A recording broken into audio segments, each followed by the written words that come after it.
some fucking noise!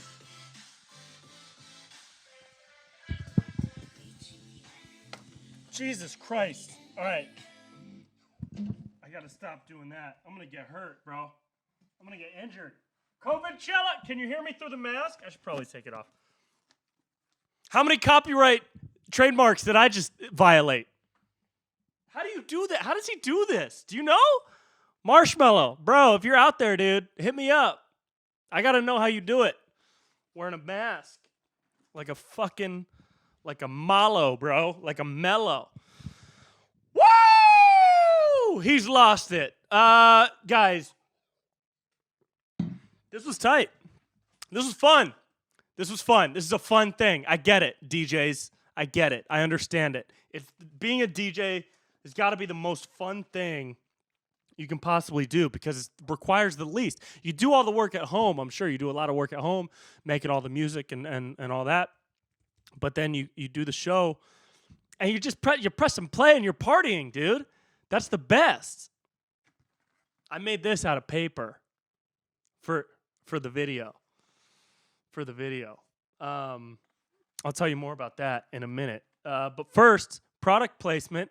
Four Sigmatic coffee is mushroom coffee. Okay, not the psychedelic kind, unfortunately, but I'm sure you can make that on your own if you know the right people. foursigmatic.com. Use code Brent, BRENT, for a discount. It's my favorite coffee. I drink it almost every day, and it's not all acidic and it doesn't make you all jittery and it also doesn't make you poop the same way regular coffee does. Maybe, I guess sometimes it does. But try it. It's really good. It's my favorite. And they got all kinds of other stuff. They got mushroom cacao and cacao mixes and all types of herbal elixirs and chais and lattes and all that. It's really good, man. Four Sigmatic. I promote it because I drink it. And you should drink it too. Dude, this video that I did, Celebrities for President, this is my favorite part, was being Marshmallow. Dude, if I could be any celebrity for like a week, I think it would have to be a DJ. Just one of the DJs. Any DJ. I don't think it matters even. Just make me a DJ. I want to be a DJ. What do they do all week? What do you think DJs do like when they're not doing DJ stuff?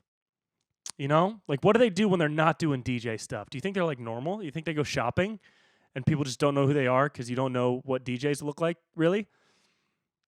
And like they're just shopping around and I don't know. Being a DJ would be fun, dude. It'd be a fun thing. I did that video. You know, what's funny about the internet, which is also a nightmare, is that that video came to mind back in January. And I was like, oh, I should probably wait until like November to do it when everybody's talking about politics. But it turns out everybody's talking about politics anyways. So I decided to do it. And I wrote the Eminem verse. It took me like months to write the Eminem verse, even though it's like a 20-second thing. Because I want it to be right, and it's got to be on beat and in his cadence and all that. And I tried to really match it. And so it took me like 6 months just to write that one 20-second piece. And then all the other ones I had ideas for, and the Gary Vee came along, and the Rogan, and how to splice them all together and make it like cohesive and the whole thing. And a couple of them turned out good. Some of them are pretty bad. I think the Jack Harlow I did is arguably the worst thing I've ever done. But that's okay, because we try new things, you know?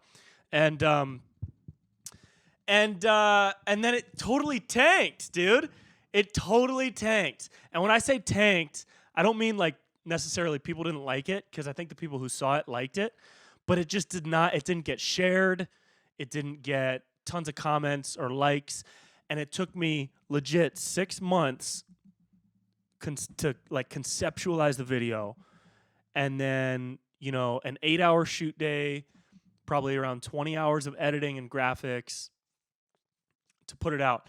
And then that Gen Z versus Millennial video that I did, I had the idea on a Sunday.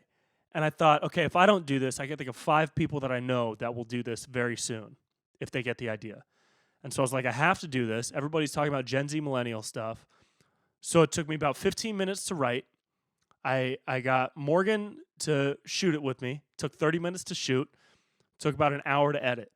That's less than 2 hours total work.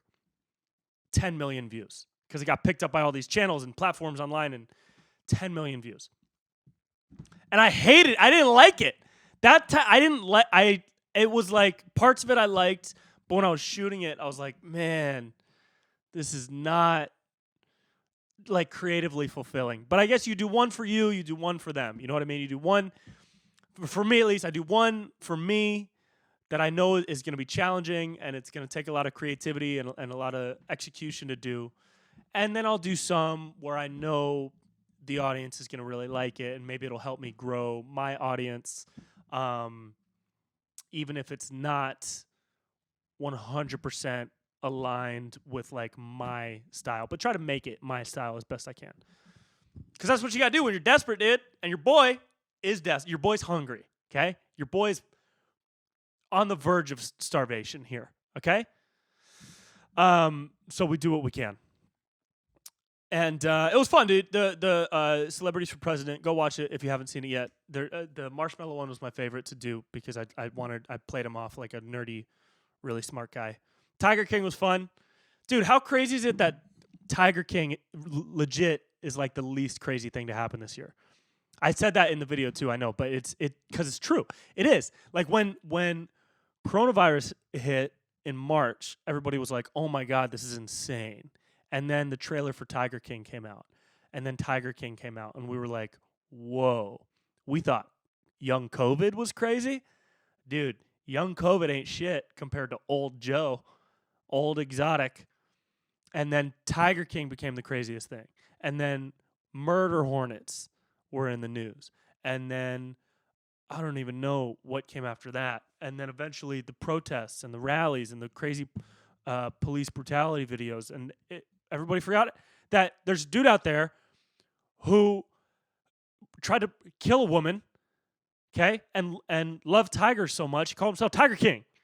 That's the craziest thing. But not anymore, dude. Not in this world. Not in this world. Ah, it's so wild. We're not even half done, and 2020 is the craziest train wreck of a year. It's only going to get crazier because they're probably going to shut it down again. People ain't wearing masks, dude. I wear a mask when I go to the grocery store or when I'm around people. I don't wear a mask when I'm working out because I'm literally not within 500 feet of anyone. I'm on the beach in the middle of an isolated part of the beach doing my workout. Or I'm at a park like far, like I'm talking at least a full football field away from people. So I don't wear a mask then. But I bring one with me and I have one in my pocket just in case I walk past someone and I see that they're wearing a mask, and then I'll put mine on because they're wearing theirs. And dude, I don't think I've seen Trump wear a mask once, and it's interesting because there's science. There's there's like science to back up wearing a mask, and then supposedly there's science to back up not wearing a mask. But it's like Dick Cheney put out a photo wearing a mask. Yo, Dick Cheney put out a photo wearing a mask. The most evil man to ever live put on a mask, dude. Arguably, the biggest, like, he's a Batman villain. If there's anybody that's ever been a Batman villain, it's Dick Cheney. And which one is he? The Penguin. Why? Because he's a penguin. Dick Cheney's a penguin. He's a penguin who hates people and started wars. For money. Dude, Dick Cheney, and if Dick Cheney's wearing a mask, dude, and Trump is like refusing to wear a mask, that's real suspect, dude. That really makes me think that Trump is just a Batman villain we haven't even heard of yet. If Dick Cheney's wearing a mask, bro, you're gonna let Dick Cheney come off as a nicer person than you? Wow. Mike Pence put on a mask. And that dude's not even human. Dude, Mike Pence wore a mask, and that guy's like, he's just like a bunch of egg carts covered in skin. He's just like styrofoam covered in skin. And somebody's moving his mouth. That dude's not human. And he's wearing a mask. And Dick Cheney's wearing a mask. And Trump's not wearing a mask. It's just we have some wild leadership right now, dude. And especially the Celebrities for President video. 100% with all honesty, and I swear to God I'm telling the truth, I would vote for any of those celebrities from that video over Trump or Biden. 100%, except maybe not Tiger King. Everyone else, dude. The Rock, Eminem, who in the video had some pretty good gun control policies, okay? Gary Vee would probably make a dope-ass president, all right? You know he'd be putting out like 10 podcasts a day about the State of the Union. I can't believe we got these two as options, bro. What? Dude. Biden and Trump, dude? Oh, my God. Oh. It's so, are you not frustrated? Dude, it's so weird. It's so bad. How is it that bad? I don't think anyone over 60 should be allowed to have office. It's too old. You're too old. You don't know what's going on anymore. You're out of touch. 20 years ago, you did some dumb shit, and you couldn't have the foresight to see what was going to be right in the future for people, and you fucked up, and you need to be gone. That's it. If you're over 60, we'll give you some money because you did your work, and you can go retire somewhere. Everybody else should be in politics. 30 to 60. Because those are the people that know. These old people, man, I mean, I'm not trying to hate on old people. I don't hate old people. But it's the people that are in office that are like just with these antiquated ideas about like freedoms. What was the thing they just passed? And I got to look this up more because I haven't done full research on it. But the law that they just passed, or they rescinded the rights, or they gave rights to people to refuse service to people based on religious beliefs, which means that you can refuse service if somebody's gay.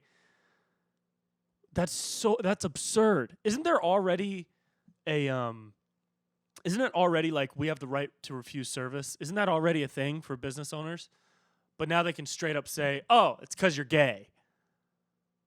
Is that what it is now? I got to look it up. If so, ridiculous, right?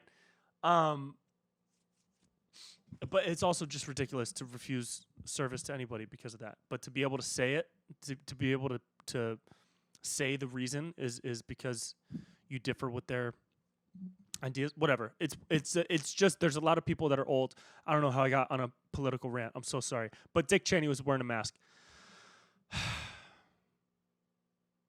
Damn. Good for you, Dick. That's a good dick. He's a good dick. Okay? He's a good dick. I'm feeling pretty relaxed, bro. I got a massage today, dude. She messed me up, bro. You guys ever gotten a massage, dude? Like a Thai massage?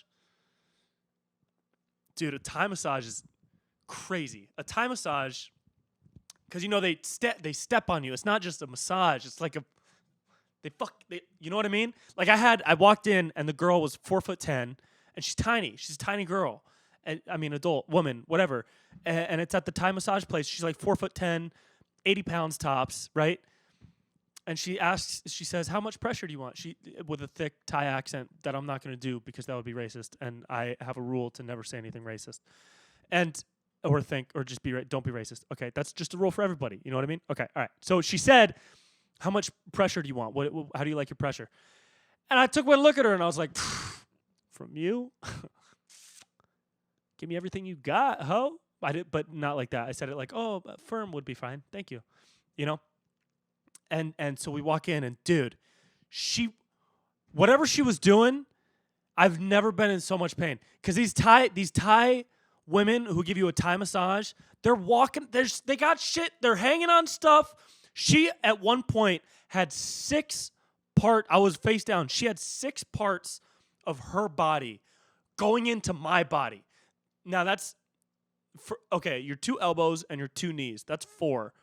What are the other 2 parts of you that are chiseling into my back, dude? Your wrists? I'm just imagining like being on my back and there's this tiny person just like spider monkeying on top of my back, just like crawling. She's legit crawling up my body from my ankles all the way up to my neck, and she's like perched on my neck, dude, like a little gargoyle lady, dude, just perched on my neck. Maybe she didn't make the sound, but you can imagine. She's just gargoyling on my neck, bro. And then she's picking up my leg. Dude, they're so violent. I couldn't believe it. I was so weak. After that, I had my head in the thing, and I was like, can you go a little bit, maybe a little bit less pressure? Can you go a little bit less pressure? Sorry, thank you so much. Thank you, a little bit less pressure. And she laughed. She was like, oh, it's too much for you? I was like, yeah, bitch. It's too much for me. All right? Just digging into my body, dude. Massages are good, though. They're good. I need more. She kept telling me, like, oh, you're messed up here. You're messed up here. You're messed up here. I was like, yeah, dude, I get it. I get it, bro. I get it. My body's fucked. All right? My body's fucked. All right? I got a massage in Thailand when I went backpacking in Thailand. And I was with a buddy, and he was like, dude, we should get a massage, dude. You want to get a massage? Like a special massage? And I was like, no, I don't know. I'm not really like into that, into like paying for the sex stuff. And he was like, dude, we're in Thailand, dude. We have to, dude. Come on, dude. And I was like, all right, I guess. You lead the way, though, because I don't want to be in charge of this. And he was like, all right, cool. And so we went, and in Thailand, all the ladies hang out in front of the massage place, and they try to draw you in, and they come up and touch your arm, and they're super flirty because it's tourism. They want people to come in and get the massage, whether or not it's a special massage. They want people to get the massage because that's a big part of the tourist cities. So there was one massage place that had a couple of very attractive women sitting out front, and they called out to us, and they were like, hi, boys, come inside. Ooh, sexy American boys, da-da-da-da. And we were like, hee, yeah, we are. And so we go in, and one girl takes my hand into a room, and one girl takes my buddy into a different room. And she says, okay, go ahead and take off your clothes and lie face down, and then I'll come back in. And so I do it, and I was like, whoa, here we go. And I take off all my clothes, and I get on the table, and I pull the sheet over me. She comes back in, and she starts massaging me. She does the whole thing for like 30 minutes. And then I feel a tap, which means like turn over, right? And at this point, I was just going to say, dude, I was excited. All right? I was halfway through a Thai massage in Thailand that a very attractive woman was giving me. And I thought, this is it. This is the moment. This is where I cross the threshold and do something I've never done before. Okay? Because YOLO. Because YOLO. Because Drake said it. Because YOLO. Okay? And so I feel the tap, and I turn over thinking, whoo, it's about to get real. It's about to get real in here, dude.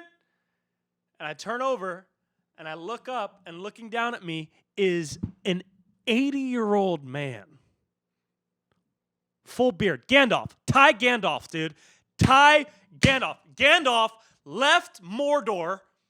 He made it out of the lava, and he went to Thailand, and now he gives massages. And I was like, oh, fuck. And so I covered up because I was very embarrassed, all right? But I let him finish the massage because I wanted the rest. And he was really good. And he didn't, it wasn't a special one. But it was special because it felt good. But it wasn't like that kind of special. It was just a normal special. But then I realized that's how they do it, dude. They trick you, dude. So be careful, bro. If you ever go to Thailand, make sure, if you want the special massage, I guess to make sure you're getting it from the attractive woman that brought you in the first place. Or don't if you're not into that. But whatever. Then I never did it again because I was scarred. I was like, wow, I just got turned on by an 80-year-old Gandalf, 80-year-old Thai Gandalf. I didn't know. I got tricked. All right, they lure you in, and then they swap out for an ancient wizard, and then they get your money. My buddy, though, did not have the same experience. He said his girl stayed with him. So I think mine was just the decoy that they put out front to get people's money. But yeah, dude, that's it. And you know what? I respect her for that. Okay? Don't shame sex workers. Sex work is real work. Don't shame sex workers. And it seemed like she was just a good hustler. She hustled me, dude. I got hustled. My buddy's a chiropractor. And that's another thing that I've done. I got realigned by my buddy last time I went home. And dude, I don't know if you guys have been to a chiropractor. That shit is so violent, bro. That is like, dude, because chiropractors, at least the way he did it, he like brought me in. He was like, yeah, so how you been, man? It's been a while. I see you're making videos. It's all good. Here, go ahead and why don't you lie down right here?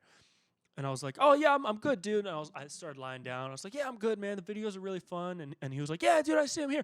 Bring your knee up to your chest. And so what else you do? Are you going back on the road anytime soon or what? And I was like, oh, yeah, here. Now my knee is up by my chin. And I was like, yeah, I don't know. They're not opening the clubs anytime soon. So I'm just kind of like focusing a lot on digital stuff. And he was like, oh, okay, cool. Here, I'm just going to twist you this way. And now my knee is going to the opposite side of my chest. And I'm starting to wonder, okay, where's this going? I don't think I'm supposed to bend like that.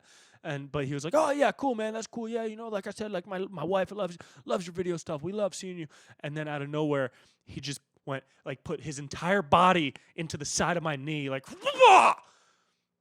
And I felt 3 cracks in a place where I didn't think my body is supposed to crack. And it came out of nowhere. Out of nowhere, dude. It was like, it was just like, because he put his whole body into my body. Just a grown human man molding into my body. He hit me so hard. I thought it was going to be like silly putty when you jam 2 pieces of silly putty together and they just like connect and they become one. That's what I felt like was happening with my buddy, the chiropractor, because that's how hard he put his whole man body into my man body. Chiropractors, chill out, dude. Hey, chiropractors, you're scary. It was scary. Did I feel better? Yes, but it was so scary because the cracks were like, and then he's using all these tools, dude, all these chiropractor tools, like butter knives on my ankle and my legs. It felt good after. I felt great, but I also felt like I didn't know if he needs a separate license to use, a wooden rolling pin on my butt or a Theragun, one of those things. Those are wild. Those feel really good. After you get some of those done, you feel really good. I've never gotten cupped. I haven't tried the cupping yet, but I probably should. Should probably try the cupping soon. Oh, dude, I did stand-up for the first time in 3 months. Like legitimate stand-up, not a dumb Zoom show, which is fine. Shout out to the Zoom shows. I'm glad you exist. And some people have fun doing the Zoom shows. I can't stand it. It's not fulfilling at all. It's not a good time for me. But I did a show last night. My buddy, he ran a secret show in a warehouse in downtown LA, and they got 40 people.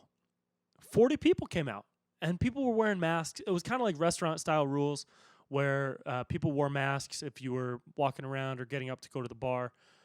But everybody that was sitting down in front of me, like the audience, 80% had masks off. And I know that's like scary and that's supposed to be like a big no-no to a lot of people. That's like a big that's like a huge concern is people like not wearing masks, right? And it's something that a lot of people are legitimately fighting for people to wear masks all the time, no matter what. And I got mixed feelings on it, dude, because being on stage in front of an audience again, like, it was one of the best feelings I've had since mid-March, if not the best feeling that I've had since mid-March. I got to yell. I made them laugh. It was a little, I stuttered at first a little bit through my material and through some old jokes.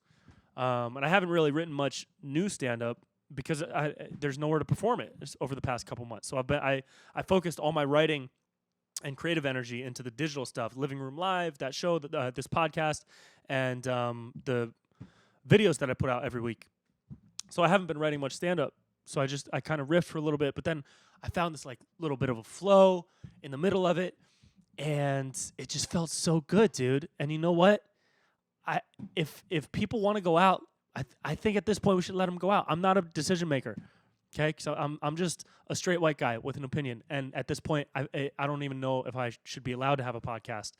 Okay, but you know what? I do, and here it is, and you're listening to it. So thank you so much for listening. But it's my personal opinion that if people want to go out and do that, they know the risks at this point, and they should be allowed to go. And if there's some type of distancing or safety measure in place, let them go, dude. Let people do it. With less than 1% death rate for this. That does not take away from the fact that it's killed hundreds of thousands of people. I get that.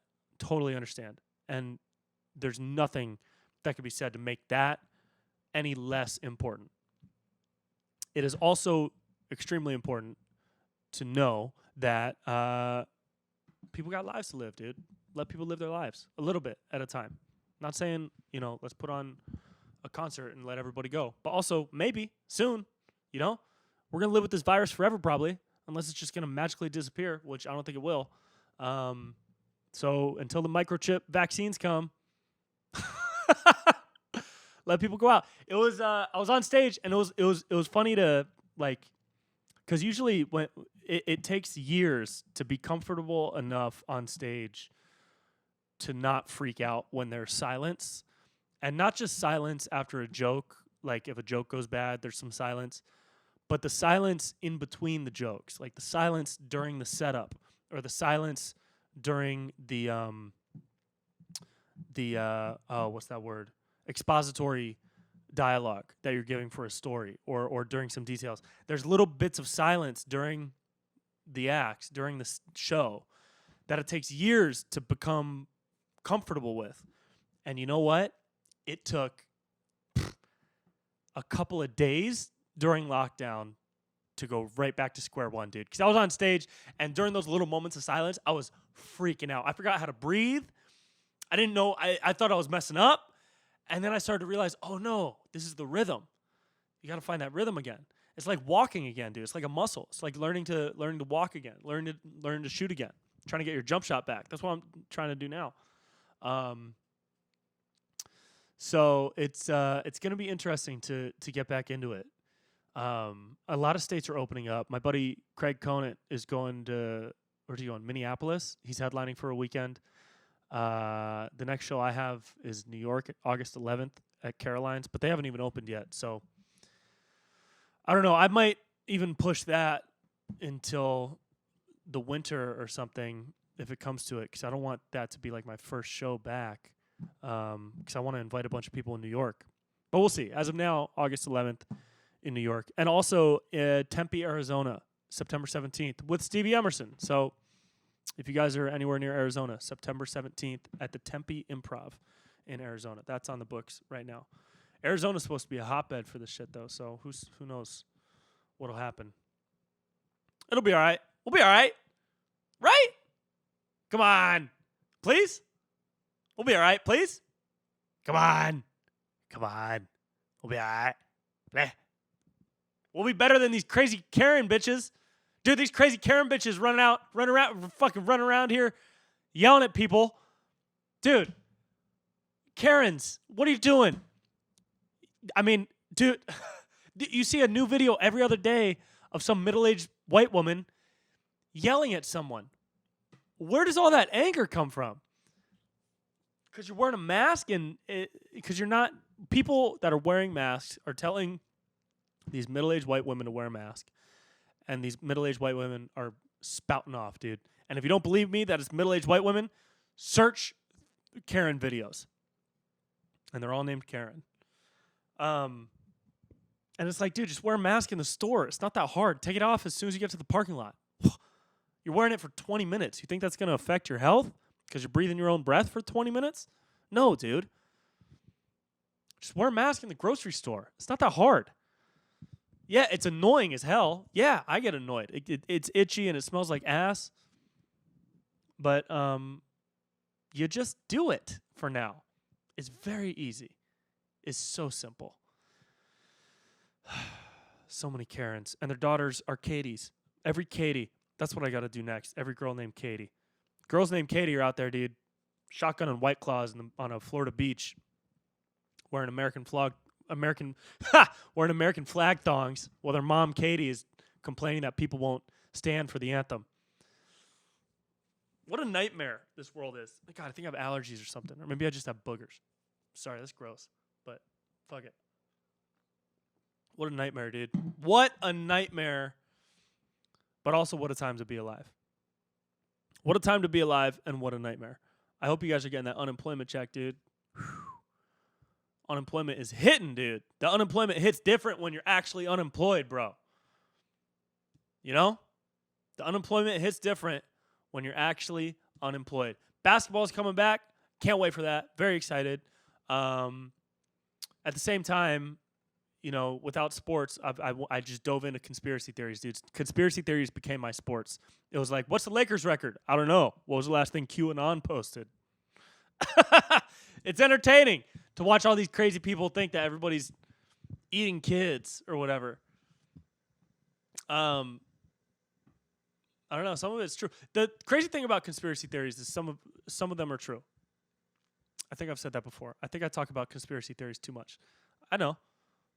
But hey, some of them aren't really conspiracies, are they? I got a conspiracy theory video I'm putting out soon. Hopefully with my boy, who you guys most likely know and love. I haven't done a video with him yet. I don't even want to say who he is because I want it to happen first. I want to make sure it happens.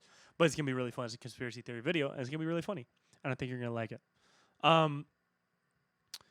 This has been fun. This has been really fun. Guys, I'm going to fade it out, dude. I'm going to fade it out. Where's my marshmallow helmet? Yeah. Check it out, bro. If you've listened to me this far on episode 16, thank you so much. I really appreciate it. foursigmatic.com, code Brent, Brent, to get a discount. And dude, leave a review. Leave a high vibe review on iTunes because I think that helps. I honestly have no idea, and I don't promote this podcast as well as I should probably. But I think this podcast is really for the diehards, the day ones, the people that really, fuck with my stuff. And I appreciate you so much if you're listening to this or if you're watching this on YouTube. And so with that, I'm going to put this marshmallow helmet back on. And I'm going to go make some homemade pasta. I love you guys so much. Thank you for chilling. Thank you for vibing. And we'll see you next week, dude. Peace and love, baby. Woo! We vibing, dude. It's 5 o'clock, son. Love y'all.